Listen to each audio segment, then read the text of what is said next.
On sait que le rebond, c'est un sujet très particulier en termes de process. Je vois que tu l'as vécu de façon peut-être un peu violente avec B-Bound. En tout cas, j'ai retenu le mot débarquer.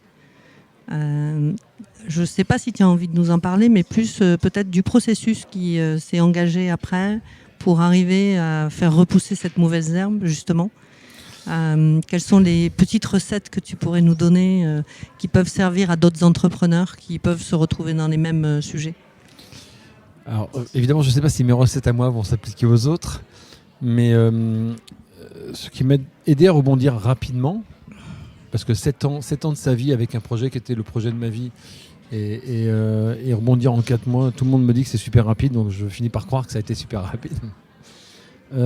Et ça a été très très fort émotionnellement. J'ai quand même passé 10 jours en institut psychiatrique. Ce que je veux dire, c'est que ça n'a pas été rapide parce que ça ne m'a pas affecté. Ça m'a énormément affecté.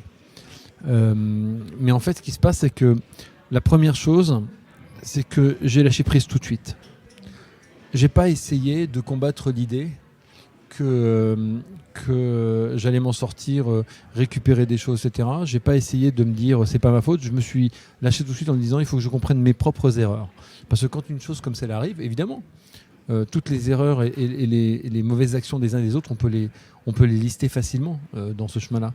On a souvent tendance à ne pas reconnaître ses propres erreurs. Or, ce qui fait avancer, c'est d'aller toucher du doigt la noirceur qu'on a soi-même à l'intérieur, ce qui nous a finalement pas permis de réussir ce qu'on aurait peut-être pu réussir.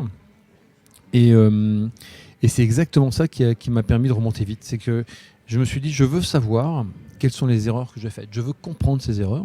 Et le fait d'être accompagné en l'occurrence par psychiatre et psychologue m'a beaucoup aidé à me poser les bonnes questions. J'ai quand même une psychologue remarquable qui m'a posé 50 fois la même question, que je ne citerai pas parce que c'est très personnel, d'accord, mais qui m'a obligé à chaque fois d'aller plus loin dans la réponse.